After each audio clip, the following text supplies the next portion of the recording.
Great. So this is, we'll start the second half with a case presentation. So 27-year-old G1 P0010. So that means that this person has been pregnant once, no live births, no preterm births, one termination, and no living children. This is their first visit to the gynecologist. They are sexually active with both assigned male at birth and assigned female at birth partners. They do not desire any future fertility.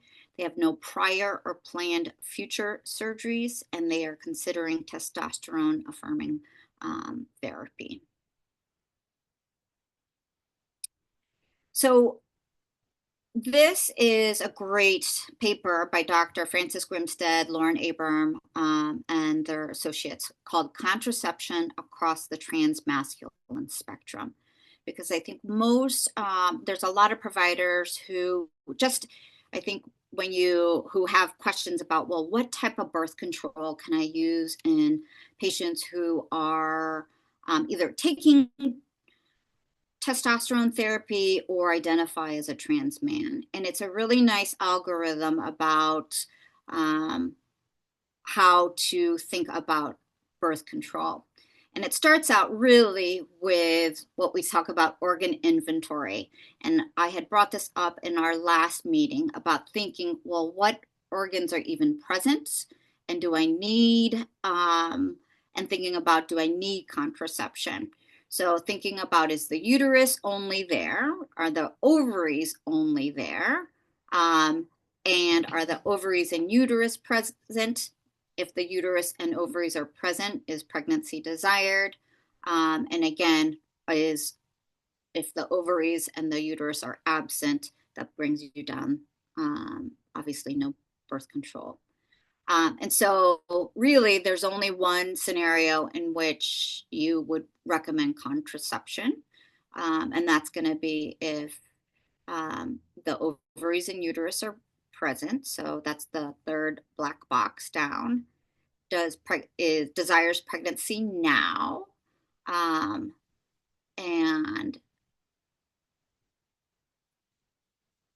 yes. Does eyes? I'm so sorry. My eyes are like so bad. No. And then you're going to go to the green box, has receptive frontal sex with people who produce sperm. And it's yes. And you're going to recommend contraception, right?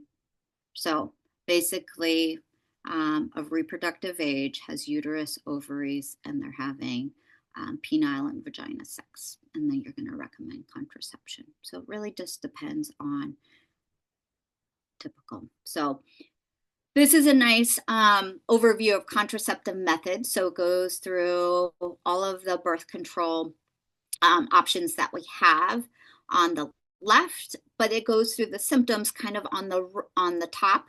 We talk about invasive. Is the birth control invasive, and meaning like how to use it? Does it contain estrogen? Some patients who are trans-identified, just the thought of estrogen is dysphoric in itself, or they just feel like using estrogen is too much, is too feminine, that it just is a reminder of something they don't want. Contains progesterone is also something to think about. The risk for spotting or bleeding, I would say, again, that's something we talk about even with all of our patients, like you don't want any bleeding. But again, spotting or unscheduled bleeding can be very dysphoric for some patients. Reducing cramps or bleeding is something that I would, again, say we talk about with all of our patients. Effect on cramping is also something we would talk with all of our patients. Chest or breast tenderness, again, can be dysphoric. Privacy and concealability, right? So again, do you want people to know? Does it out you? And there are some in here that I would say, just by anecdotally and clinically, for example, privacy and concealability, does it out you? I would say, sterilization, while it is very private, concealability, going into the operating room, If you've never told anyone that you have a uterus, anesthesia and the whole operating room now knows that you are female bodied. If you externally and present yourself as a male, there will be now a whole group of people who really know that you are female bodied, right? So in that sense, I'm like, it does, while it is externally very private, there will medically, you're now outed in a very small group. Requires frequent dosing.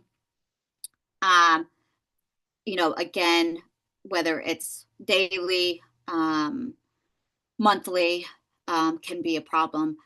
Clinician needed to discontinue.